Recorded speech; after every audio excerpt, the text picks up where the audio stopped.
बॉलीवुड की famous actress रेखा फिल्मों के साथ अपनी पर्सनल लाइफ को लेकर भी चर्चे में बनी रहती हैं। रेखा की लाइफ में ऐसी कई बातें हुई जिन्हें सोचकर आपको भी यही लगेगा कि कोई इंसान इतना कैसे झेल सकता है। फिर भी रेखा हमेशा मुस्कुराती और मनमौजी बनकर सबसे मिलती है। रेखा खूबसूरती के साथ बेबाकी से अपनी बातें कहने के लिए भी चर्चा में रहती है। रेखा का जन्म चेन्नई में तमिल अभिनेता जेमिनी गणेशन और तेलुगु अभिनेत्री पुष्पावली के यहाँ हुआ था। रेखा के पिता अभिनेता के तौर पर काफी सफल हुए और रेखा भी उन्हीं के पदचिन्हों पर चली। वे तेलुगु को अपनी मातृभाषा मानती हैं। वे हिंदी, तमिल और इंग्लिश भी अच्छे से बोल लेती हैं। Rekha popular church park convent, Chennai की एल्यूमिनाई रही है। रेखा ने अभिनय क्षेत्र में करियर बनाने के लिए पढ़ाई छोड़ दी। रेखा की इस लाइन में आने की कोई व्यक्तिगत इच्छा नहीं थी, लेकिन परिवार में आर्थिक समस्या होने की वजह से उन्होंने ये कदम उठाया। बाल कलाकार के तौर पर तेलुगु फिल्म रंगुला रतलाम में दिखाई दी, जिसमें उनका नाम बेबी भानुरेखा बताया गया। 1969 में हीरोइन के रूप में उन्होंने अपना डेब्यू सफल कन्नड़ फिल्म ऑपरेशन जैकपॉट नल्ली CID 999 से किया था, जिसमें उनके हीरो राजकुमार थे। उसी साल उनकी पहली हिंदी फिल्म अनजाना सफर रिलीज हुई थी। फिल्म के एक किसिंग सीन के विवाद के चलते यह फिल्म नहीं रिलीज हो पाई। बाद में इस फिल्म को दो शिकारी के नाम से रिलीज किया गया। रेखा का अभिनय में कोई इंटरेस्ट नहीं था, लेकिन आर्थिक तंगी होने की वजह से उन्होंने ये किया। ये रेखा के जीवन का कठिन समय था। 1970 में उनकी दो फिल्में रिलीज हुई, तेलुगु फिल्म अम्मा कोसम और हिंदी फिल्म सावन भादो, जो कि उनकी बॉलीवुड में अभिनेत्री के तौर पर डेब्यू फिल्म मानी जाती है। सावन भादो हिट रही और रेखा रातों रात स्टार बन गई। बाद में उन्हें कई फिल्मों में रोल मिलने लगे, लेकिन वे एक ग्लैमर गर्ल से ज्यादा कुछ नहीं थे। उस समय रेखा ने रामपुर का लक्ष्मण, कहानी किस्मत की, प्राण जाए पर वचन ना जाए जैसी फिल्मों में काम किया। इन सब ने अच्छा कारोबार किया। उनकी पहली फिल्म जिसमें उनकी परफॉर्मेंस को सराहा गया वह थी अमिताभ बच्चन के साथ दो अनजाने, जिसमें रेखा ने अमिताभ की लालची बीवी का किरदार निभाया था। इस फिल्म को दर्शकों और आलोचकों की तरफ से ठीक ठाक रिस्पांस मिला। फिल्म घर उनके करियर का टर्निंग पॉइंट रही। यह फिल्म रेखा के करियर का माइलस्टोन रही और फिल्म में रेखा के अभिनय को आलोचकों और जनता दोनों ने काफी सराहा। इस फिल्म के लिए उन्हें सर्वश्रेष्ठ रेखा के तौर पर पहली बार फिल्मफेयर पुरस्कार में नामांकित किया गया। उसी साल आई फिल्म मुकद्दर का सिकंदर में वे एक बार फिर अमिताभ बच्चन के साथ दिखाई दी। यह फिल्म उस साल की बड़ी हिट रही और रेखा उस समय की सबसे सफल अभिनेत्रियों में शुमार हो गई। फिल्म की काफी तारीफ हुई और रेखा को सर्वश्रेष्ठ सह अभिनेत्रिका के तौर पर फिल्मफेयर पुरस्कार के लिए नामांकित किया गया। 1980 में वे कॉमेडी फिल्म खूबसूरत में दिखाई दी, जिसके निर्देशक ऋषिकेश मुखर्जी थे, जिनके साथ रेखा का पिता बेटी का रिश्ता बन चुका था। यह फिल्म भी सफल हुई और रेखा को उनकी कॉमिक टाइमिंग के लिए सराहा गया। इसे फिल्मफेयर का सर्वश्रेष्ठ फिल्म का पुरस्कार तो मिला ही साथ रेखा को पहली बार सर्वश्रेष्ठ अभिनेत्री का पुरस्कार मिला। इसके बाद से अग्रणी फिल्म निर्देशकों ने रेखा को और नोटिस किया और अपनी फिल्मों में उन्हें कास्ट करने की खासी रुचि दिखाई। रेखा की अमिताभ बच्चन के साथ आई ज्यादातर फिल्में हिट हुईं। रेखा का अमिताभ के साथ अफेयर मीडिया में काफी चर्चा का विषय भी बना रहा, क्योंकि अमिताभ पहले से शादीशुदा थे। इसके बाद आई यश चोपड़ा की फिल्म सिलसिला में वे अमिताभ और जया भादुरी के साथ नजर आईं। फिल्म में रेखा ने अमिताभ की प्रेमिका की भूमिका निभाई, तो वहीं जया ने अमिताभ की पत्नी की भूमिका निभाई। इस दौरान उन्होंने अपनी हिंदी को भी काफी सुधारा, जिसके लिए मीडिया में रेखा की काफी तारीफ हुई। 1981 में आई उनकी उमराव जान। यह फिल्म उनके करियर की बेस्ट फिल्मों में से एक रही और इस फिल्म के लिए उन्हें सर्वश्रेष्ठ अभिनेत्री का राष्ट्रीय पुरस्कार भी दिया गया। इसके बाद भी उनकी कई फिल्में आई जो कि काफी हिट हुई।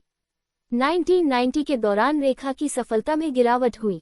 रेखा ने कई ऐसी फिल्मों में काम किया जो कि खास कारोबार भी नहीं कर पाईं और आलोचकों से भी अच्छी प्रतिक्रियाएं नहीं मिली। इस दौरान श्रीदेवी और माधुरी दीक्षित जैसी अभिनेत्रियां भी चर्चित हो गई। इसके बाद उन्होंने कामसूत्र, ए टेल ऑफ लव और खिलाड़ियों का खिलाड़ी जैसी फिल्मों में काम किया। खिलाड़ियों का खिलाड़ी ने काफी अच्छा कारोबार किया और फिल्म उस साल की सबसे ज्यादा कमाई करने वाली फिल्मों में से एक रही। इस फिल्म में पहली बार रेखा ने मैडम माया का नेगेटिव किरदार निभाया था। फिल्म में अक्षय कुमार और रवीना टंडन भी थे। 2000 आते आते उन्होंने फिल्में कम कर दी और कुछ ही फिल्मों में दिखाई दी। इस दौरान वे फिल्म बुलंदी में दिखाई दी।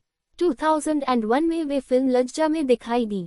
फिर वे राकेश रोशन की फिल्म कोई मिल गया में ऋतिक की मां के किरदार में पर्दे पर आईं तो वही फिल्म परिणीता में एक आइटम नंबर भी करती हुई नजर आईं।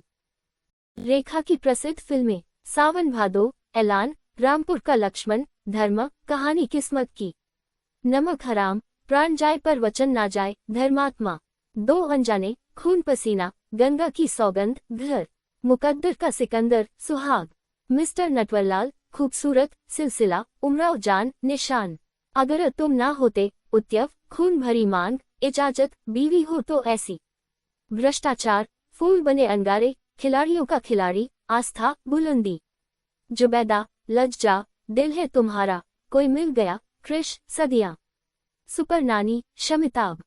रेखा ने अपने 50 सालों के करियर में 180 से ज्यादा फिल्मों में काम किया है, जिसके लिए एक्ट्रेस को कई अवार्ड से नवाजा गया है। वहीं रेखा की प्रोफेशनल लाइफ जितनी ज्यादा सफल रही है, उतना ही दर्द उन्हें अपनी निजी जिंदगी में झेलना पड़ा है। रेखा को कई बार प्यार हुआ, लेकिन उन्हें हमेशा ही आखिर में धोखा नसीब हुआ है, जिस वजह से एक्ट्रेस आज के समय में अकेले जिंदगी बिताने के लिए मजबूर है। रेखा का नाम बॉलीवुड के कई एक्टर्स के साथ जुड़ा था, लेकिन जब रेखा को सच्चा प्यार नसीब नहीं हुआ तो उन्होंने शादी करके सेटल होने का फैसला किया। एक्ट्रेस ने साल 1990 में बिजनेसमैन मुकेश अग्रवाल का हाथ थामा था। दोनों ने काफी सादगी से शादी की और दोनों अपनी लाइफ को एंजॉय करने लगे थे, लेकिन एक्ट्रेस को ये खुशी भी महज कुछ समय के लिए नसीब हुई थी। रेखा को शादी के 3 महीने बाद पता चला था कि उनके पति मुकेश मानसिक रूप से बीमार हैं। इसी वजह से रेखा ने मुकेश से दूरी बनाने का फैसला किया था। रेखा और मुकेश की इन दूरियों के बीच एक ऐसा दिन भी आया, जिसने एक्ट्रेस की जिंदगी को हमेशा हमेशा के लिए बदल कर रख दिया था। रेखा के पति मुकेश ने छत के पंखे से लटककर आत्महत्या कर ली।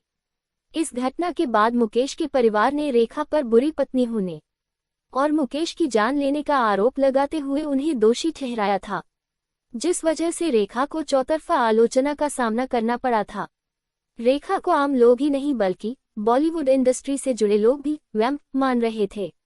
हालांकि इस घटना के बाद भी रेखा ने अपनी हिम्मत कम नहीं होने दी। बेशक रेखा का प्यार अधूरा रह गया था, लेकिन रेखा ने खुद को कभी काम से दूर नहीं किया। आज भी भले वो फिल्मों में नजर नहीं आती हो, लेकिन वो अपने लुक्स को लेकर अक्सर खबरों में छाई रहती हैं। रेखा ने 190 से ज्यादा फिल्मों में काम किया है। अब वो तन्हाई से भरी लेकिन लग्जरी लाइफ जी रही हैं। रेखा के पास मुंबई और हैदराबाद में कई प्रॉपर्टी हैं। रेखा के पास कई महंगी गाड़ियों का कलेक्शन है। इसके अलावा उनकी चमचमाती साड़ियां भी कम कीमती नहीं हैं। रेखा के पास $40 मिलियन यानी करीब 25 अरब रुपये हैं। वो बांद्रा के बैंडस्टैंड में रहती हैं और रेखा के इस घर की कीमत 100 करोड़ रुपए बताई जाती है। रेखा एक मूवी के लिए 13 से 14 करोड़ रुपए चार्ज करती हैं। इसके अलावा उनकी कमाई ब्रांड प्रमोशन से भी होती है। इसके लिए वो 5.6 करोड़ रुपए वसूलती हैं। लाइमलाइट से दूर रहने वाली रेखा को महंगी गाड़ियों का खूब शौक है। बताया जाता है कि रेखा के पास Tata Nexus, BMW 3 series, Land Rover Discovery और मित्सुबिशी आउटलैंडर है। रेखा को पद्मश्री से सम्मानित किया जा चुका है। इसके साथ ही वो नेशनल अवार्ड भी जीत चुकी हैं। वो राज्यसभा की सदस्य भी हैं, इसलिए उन्हें सरकारी भत्ता भी मिलता है। वैसे तो रेखा अपने घर से बहुत कम ही बाहर निकलती हैं, लेकिन जब भी बाहर आती हैं, वो महंगी और चमचमाती साड़ी में ही दिखाई देती हैं। रेखा की उन साड़ियों की कीमत भी अच्छी खासी होती है। इसके अलावा उनके पास सोने की ढेर सारी ज्वेलरी भी है। रेखा राज्यसभा मेंबर और सांसद रही हैं और इस दौरान उन्हें दूसरे अलाउंसेस के साथ मोटी सैलरी भी मिलती थी। रेखा 332 करोड़ रुपए की संपत्ति की मालकिन है। आपको हमारा यह आर्टिकल अगर पसंद आया हो तो इसे लाइक और शेयर करें। साथ ही कोई सुझाव हो तो हमें कमेंट करके जरूर बताएं। साथ ही इस तरह की जानकारियों के लिए जुड़े रहिए लक्ष्मी के साथ।